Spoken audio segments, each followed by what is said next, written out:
Então vamos começar na aula de pixel art. Para começar, o que é pixel art?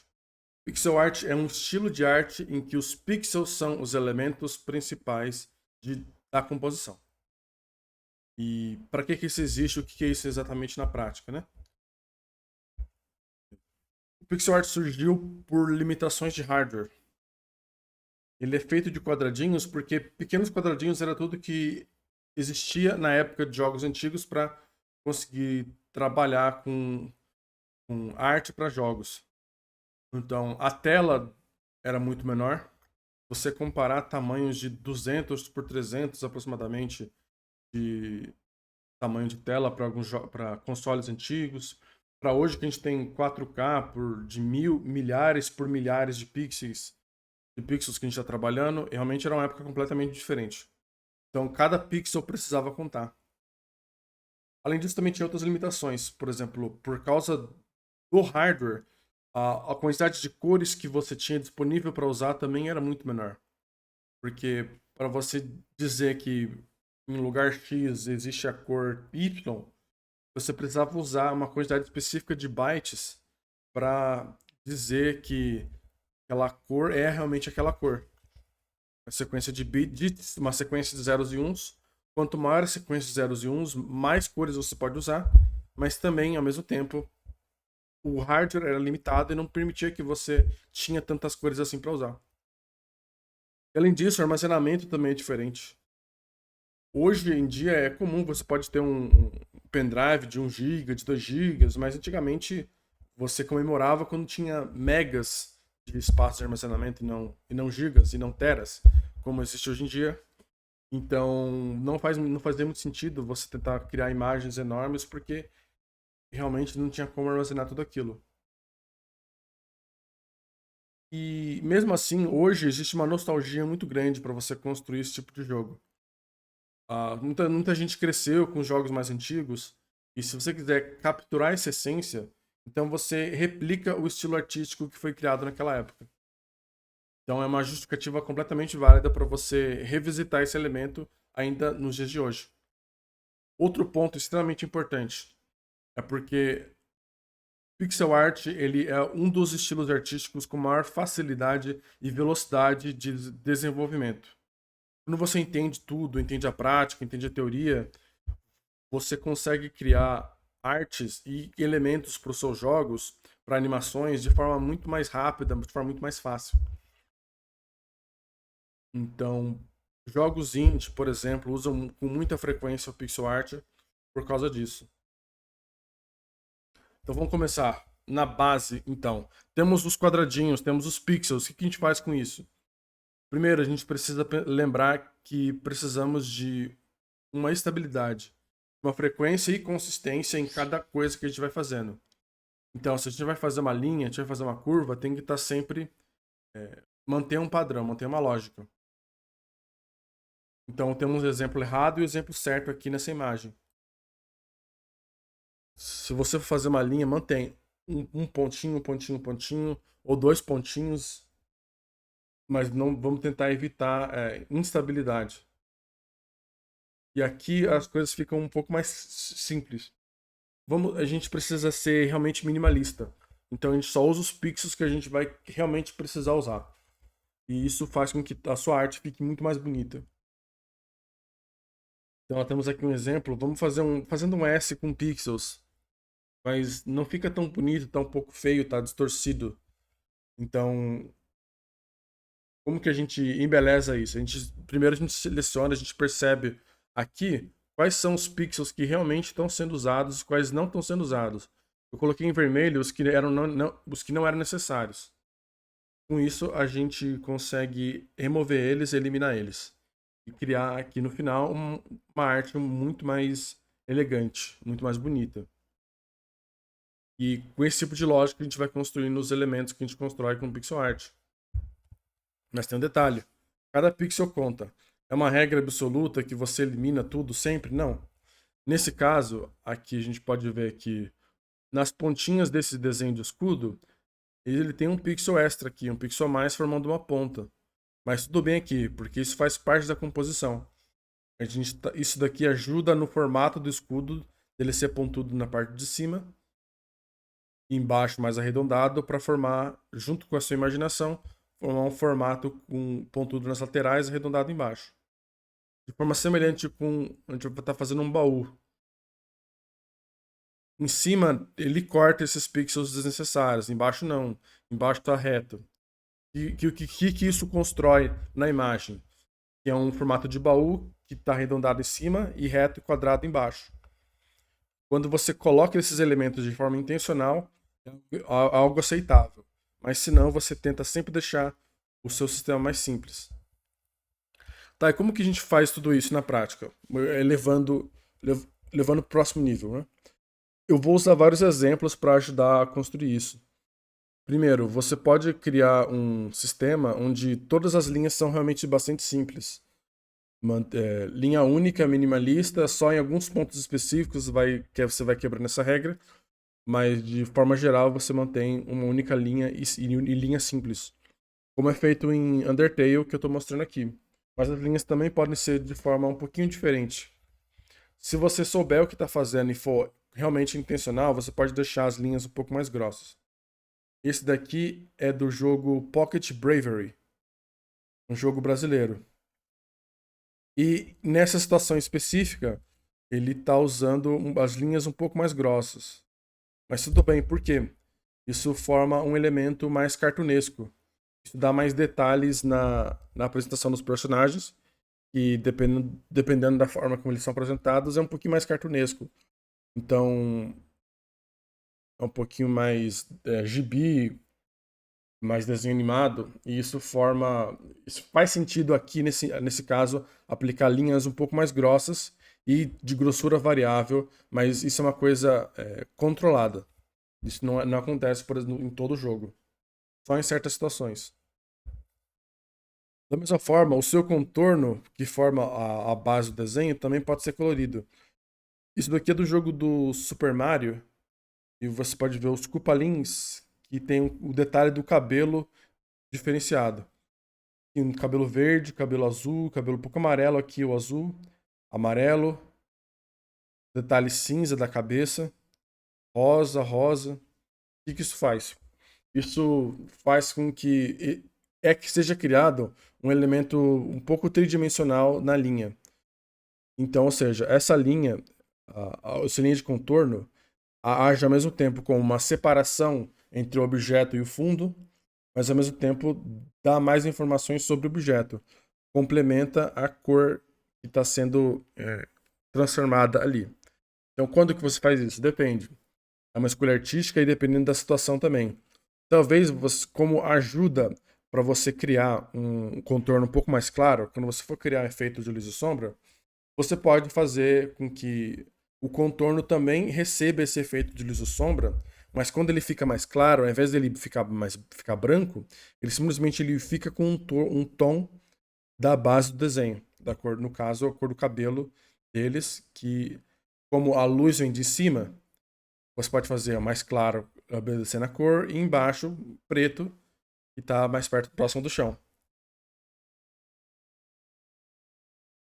Outra coisa, talvez sua arte talvez não precise ter linhas e contornos. Esse caso é um pouquinho mais difícil, ou não, dependendo do que você vai construindo. Talvez você não precise dessas linhas, mas ao invés disso, você vai precisar pensar então em formas geométricas e tentar construir a sua arte a partir disso. Outro detalhe é que se você não tiver contornos, você vai precisar usar outra técnica para criar contraste entre os elementos. Você pode aumentar esse contraste com formas, com formatos ou com cores. Você pode escolher cores que tenham mais contraste entre os personagens e o cenário no fundo e os obstáculos embaixo, nas laterais dos personagens. E construir dessa forma. Também é uma forma válida. Aí você vai ter que testar e na prática eu mostro isso mais pra frente, como isso funciona. Agora, que cores a gente vai usar? Se a gente precisa, então, prestar mais atenção em contraste de cores, como que a gente entende esse contraste de cores? Bom, tudo que você enxerga no computador, tudo que está numa tela de computador que você enxerga, o computador precisa entender cor de alguma forma. E a forma que o computador entende cores é com uma combinação de vermelho, verde e azul. RGB, o termo RGB, Red, Green, Blue, significa isso. Então, o que isso significa? Imagina que você tem uma sequência de números de 0 a 255 que explica o quanto de vermelho, quanto de azul e quanto de verde vai ter num objeto. Se ele tem um valor máximo de vermelho, 0 de azul e 0 de verde, então ele é vermelho. E você vai formando várias combinações para formar o amarelo, o magenta, o ciano, laranja, etc. É simplesmente uma combinação dessas cores. Ele pode ser preto com valor de 0 em tudo, ou branco no valor de máximo em tudo, entre 0 a 255. E, e existe um valor hexadecimal que isso aqui é usado para HTML, para desenvolvimento de sites. Quando você vai determinar uma cor de um objeto, você usa esse código de letras e números aqui.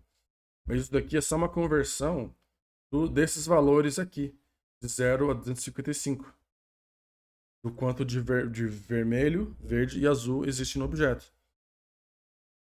Vamos ver isso na prática mais pra frente, na próxima aula, que é prática, eu explico mais sobre isso. Mas um pouco mais sobre cor. Além do RGB, existe outra forma de você entender cores.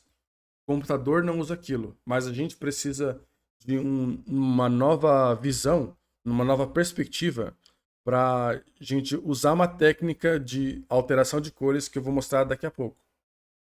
Então, RGB é vermelho, verde e azul.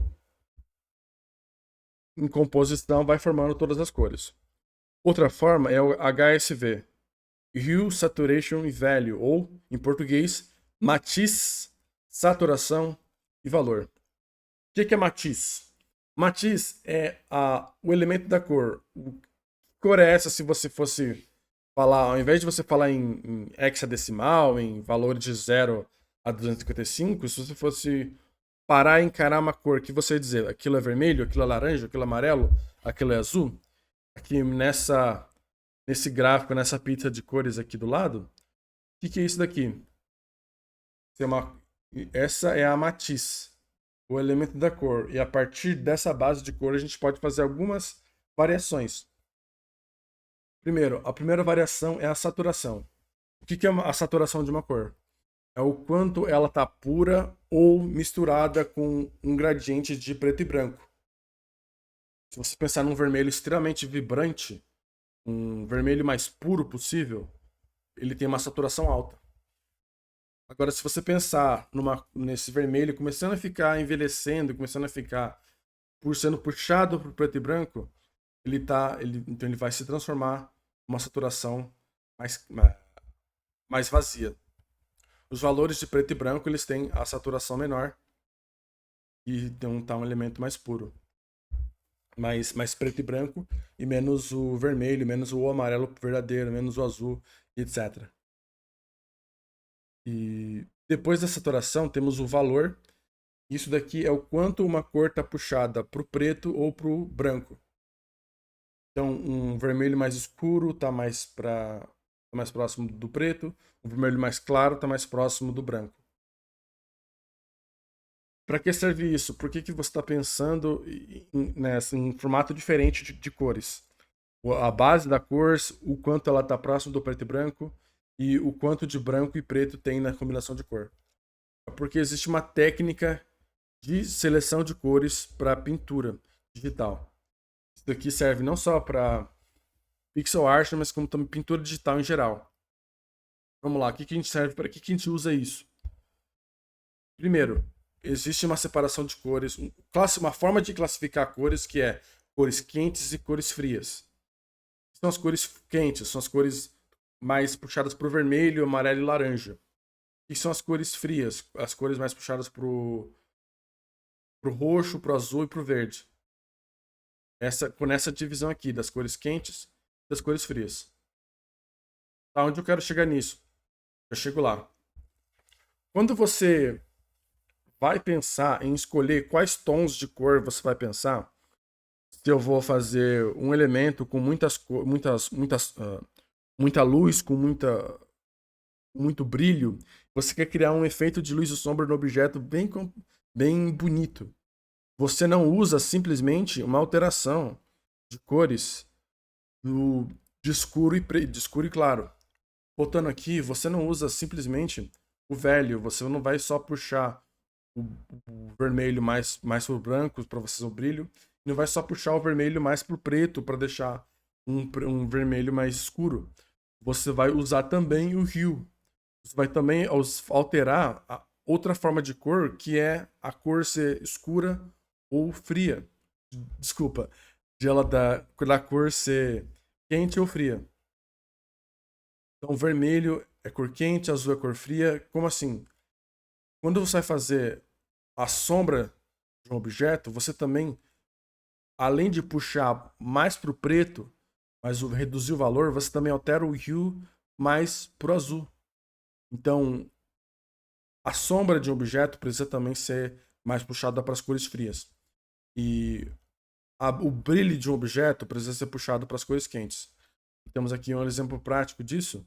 Observe essas bolas aqui, essas esferas de luz. Do lado direito, temos uma versão pura que altera somente o velho, não altera o hue, ou seja, não altera a matiz da cor. Ela simplesmente deixa mais claro ou mais escuro. Nesse outro exemplo, está muito mais bonito, muito mais cheio de vida esse esquema de cores. Além de você alterar o velho, você também altera o quanto uma cor é fria ou quente. Ou seja, olhando nessa base de escolha de cores, essa aqui é a barra da matiz, a barra do hue.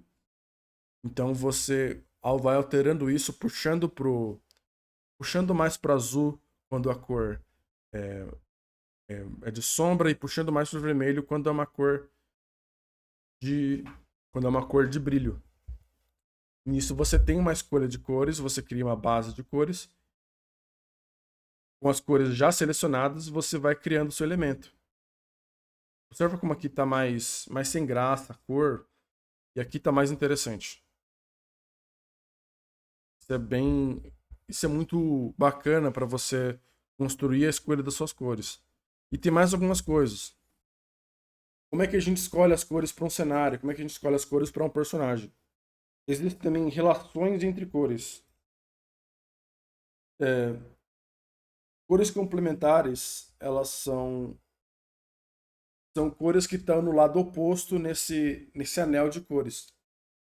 Você imagina isso daqui, ou deixa isso aqui anotado em algum lugar, um, uma pizza de cores, ou um donut de cores, para você entender geometricamente a relação entre elas.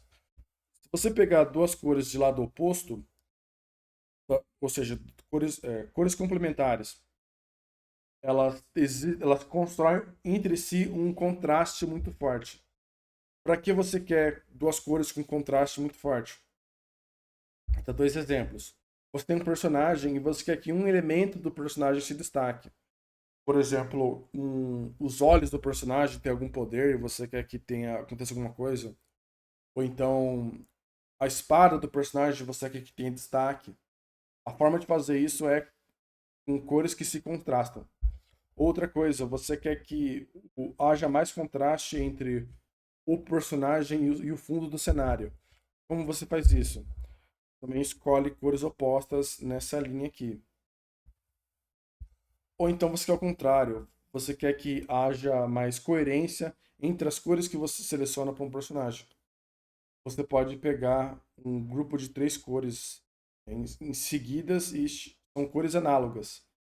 Então você pode criar um pouco mais de variação de cores do personagem, mas que ainda construa entre si, essas cores constroem coerência.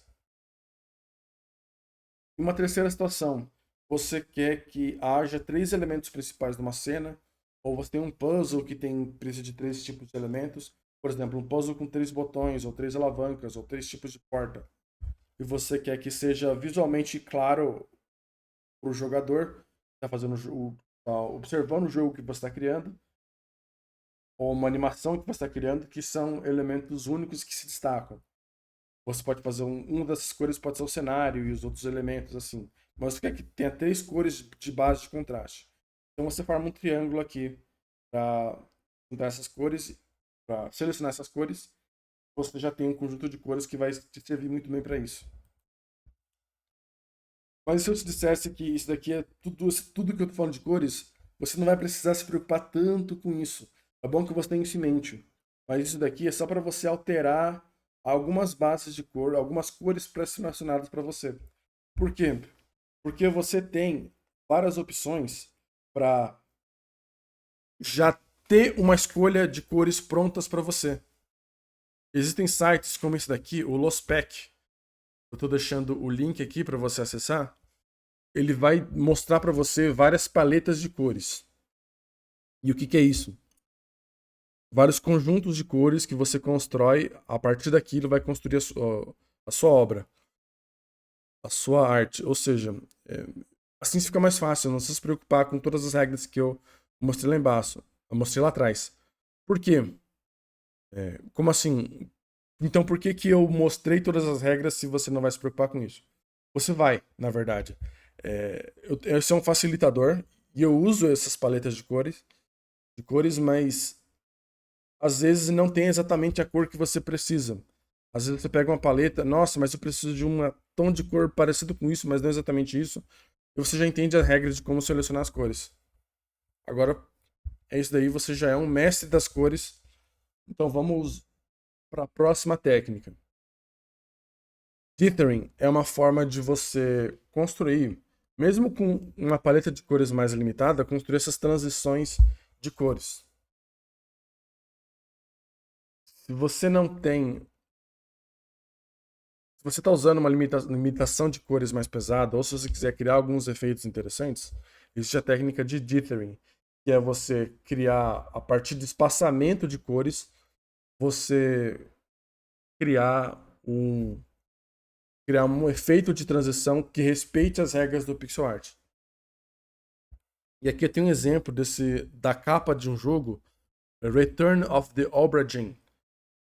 E isso daqui é um ótimo exemplo de como é texturado, a textura de efeito, é, a, a textura da água aqui, refletindo a luz da lua, as sombras aqui que se formam a partir da quantidade de pixels que tem em cada elemento. Você pode usar isso para vários tipos de efeitos, para transição de cores. E aqui eu vou mostrar 2 exemplos interessantes. Isso daqui é um dos exemplos onde você usa muito essa textura para criar efeitos. Olha esse detalhe dos ombros. Olha esse detalhe dos ombros desse chefão aqui. É do jogo Terraria.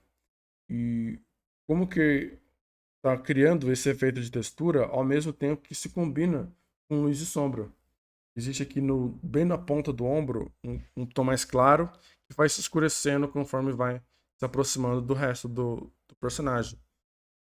E isso aqui tem os efeitos para criar uma textura seguindo umas regras um pouquinho mais complicadas que na prática isso daí é tentativa e erro e um pouquinho de criatividade, mas eu vou mostrar na próxima aula na prática como usar isso. Mas ao mesmo tempo, cuidado com detalhes. Se o seu objeto é simples, então ele realmente tem que manter-se simples. Então eu peguei um exemplo dessa abóbora e nesse caso não faz sentido você usar o dithering. É melhor você manter um modelo mais simples. Porque você está forçando uma textura que não necessariamente fica algo bom. Então depende da quantidade de pixels que você está construindo, pode ou não valer a pena. Aqui já está exagerado. Talvez se você fosse algum meio termo, pudesse fazer sentido, mas nesse caso, é melhor manter tudo mais simples. Agora a gente vai para a questão de erros comuns de pixel art. Bom, nesse exemplo aqui na esquerda, temos uma composição em que tem vários objetos que usam tamanhos de pixels muito diferentes. Isso normalmente acontece quando é uma equipe que não se comunica direito ou quando você não planeja direito a composição do seu jogo. você observa como fica feio você criar vários elementos com altura de pixels diferentes. Se você está criando um objeto, um cenário em que uma árvore tem o dobro da altura do personagem principal, então a árvore também tem que ter o dobro de pixels do personagem principal. Senão fica extremamente. Fica feio, fica mal planejado. Então, primeiro você pensa quais são os elementos, qual é a base de cada coisa, a partir do personagem principal e da quantidade de pixels total do cenário, que eu vou mostrar mais pra frente como escolher isso. Você já constrói os elementos com tamanho comparativo um com o outro, senão fica feio. Ao mesmo tempo, existem exceções. Não necessariamente você precisa seguir à risca isso se tiver alguma lógica, se tiver alguma questão separada isso. Nesse outro exemplo, tudo bem você usar pixels de tamanho diferente, porque, primeiro, o elemento está extremamente isolado na interface. É uma representação indireta. Então, somente se você souber exatamente o que você está fazendo, você pode quebrar essa regra, mas quase sempre mantém essas regras e, e para evitar problemas, deixar o seu pixel art mais bonito. Outro problema comum é zoom incorreto. Toda vez que você for fazer zoom em um trabalho de pixel art, você tem que fazer o zoom sempre ser múltiplo de 100% ou múltiplo de 2. Então você pode aumentar, fazer um zoom no pixel art de 100%, 200%, 300%, 400%, ou em duas vezes, três vezes, em duas vezes, quatro vezes, 8 vezes, etc. Senão você vai criar muito problema. Então, isso daqui é um exemplo do que acontece com a arte com um zoom de 150%. Não existe meio pixel. Então, o que você faz com meio pixel? Ele às vezes aumenta, às vezes diminui. Isso fica extremamente inconsistente. Fica feio, fica distorcido. Então, não façam isso. Outra coisa é a questão do sombreamento. O primeiro erro chama pillow shading. É quando você quer criar um efeito de luz e sombra e você só faz um contorno de deixar um contorno mais claro ou mais escuro ao seu redor para tentar criar um efeito tridimensional. Só que na prática você não está criando nenhum efeito tridimensional. Não existe luz. Você está querendo criar mais detalhe, mas é um detalhe que não adiciona nenhuma informação para o seu desenho. Então aqui isso está vazio. Isso não dá muita informação. Talvez se você quiser fazer um poderzinho, algum projétil, talvez faça sentido. Mas você tem que saber exatamente o que você está fazendo. Isso daqui é um erro. Outro problema é você tentar criar detalhes demais. Você tentar criar muitos tons diferentes de, da, da sua cor, nesse caso azul. Você cria muitos detalhes. Qual que é o problema disso? Lembra que o pixel art, qual é a definição de pixel art? É uma arte onde o elemento principal da composição é o pixel. E aqui, isso daqui está muito próximo de gradiente. Muito próximo de você criar um efeito de gradiente que tá só ali, que depois você passar um filtro de pixelização. Sem falar que mais pra frente, para você animar isso daqui, vai ser um inferno, vai ser muito mais difícil você trabalhar nisso. Não, além de você perde a magia, perde o estilo retrô, perde as limitações de cores e muito mais. Se você colocar muitos tons diferentes para luz e sombra. Outro problema aqui é você pensar é o bending, que é você pensar, tá bom, é uma região mais clara, uma região mais escura, e você vai construindo várias regiões e pintar as regiões dessas cores.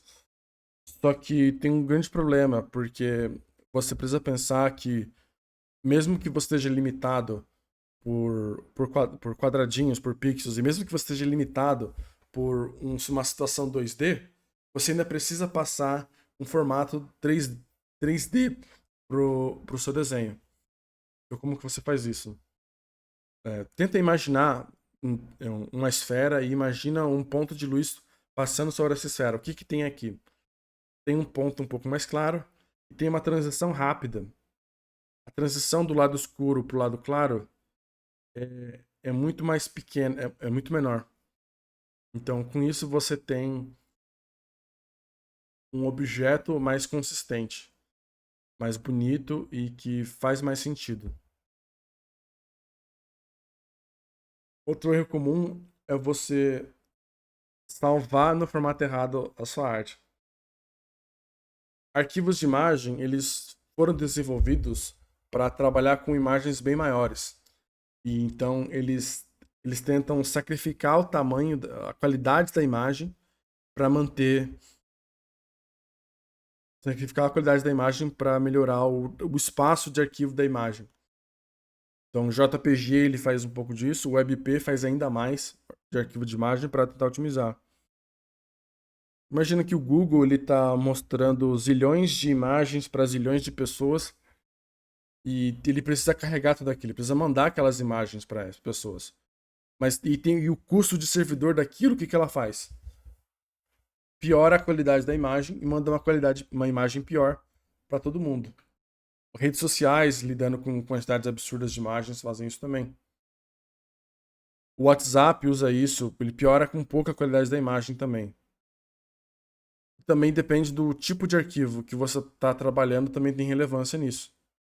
Então, a minha recomendação é você usar o PNG e quando você for compartilhar a sua arte em redes sociais, você pode ou colocar a imagem dentro de um zip para ter segurança, para ele não alterar o conteúdo, ou você também pode fazer um zoom na imagem, mas lembra de um zoom correto. Você aumenta em 4 ou 8 vezes a imagem que você criou. Então fica um negócio, fica uma coisa mais bonita. Então, quando a rede social, quando o WhatsApp, quando o arquivo de imagem tentar piorar a qualidade para tentar deixar mais utilizável, a preocupação está bem menor. E esse daqui é um exemplo do que pode acontecer com sua pixel art ser distorcida por otimização de tamanho de arquivo. Outro erro comum é o sistema de filtros para pixel art. Imagina que você quer colocar uma arte que você criou para o seu jogo. Você já criou várias. Imagina que você já criou várias artes em pixel art e colocar tudo aquilo no jogo. E uma das primeiras coisas que você vai perceber é que provavelmente as suas imagens estão todas borradas. E por que que é isso? Mais uma vez, as game engines, os softwares para criação de jogos, Unity, Unreal, Godot, Game Maker e vários outros, eles não estão preparados, não estão esperando que você mande uma imagem pequenininha. Mas é melhor você realmente mandar a imagem pequenininha para economizar espaço. Como que você resolve esse problema? Cada game engine tem uma forma diferente de você entrar nas configurações do projeto ou da própria game engine para fazer com que, ao invés dela mostrar com um filtro de imagem, ela mostrar a imagem mais pura. Normalmente é opção de filter e o tipo de filtro você altera para vizinho mais próximo, ou em inglês você encontrar filter nearest. E em outro curso onde eu trabalho com game engines eu vou mostrar isso.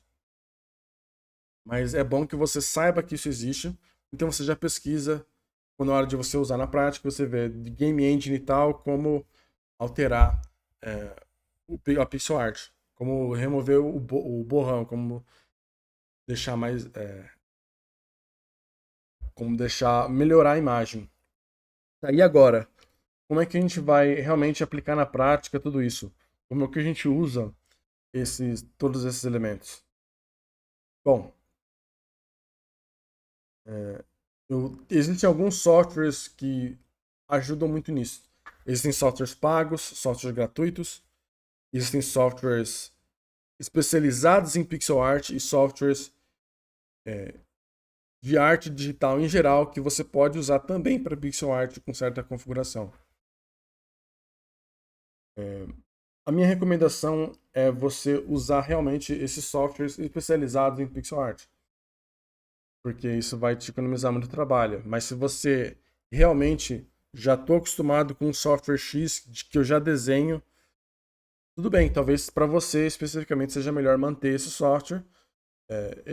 Você configura ele especificamente para usar ele em forma de pixel art. Tudo bem. E existem várias opções. O que eu recomendo e que eu vou mostrar na parte prática é o Pixelorama. Ele tem várias vantagens, porque, primeiro, ele é especializado em pixel art. Segundo, ele é completamente gratuito. E nessas duas regras que eu coloquei, ele é o que mais tem recursos. Então é ele que a gente vai usar. Se você quiser usar outro programa, eu tenho certeza que você consegue se adaptar, encontrar o equivalente de um recurso X do programa num programa diferente e você consegue se virar, mas essa é a minha recomendação. Se você quiser até usar o Microsoft Excel para fazer pixel art, aí é com você.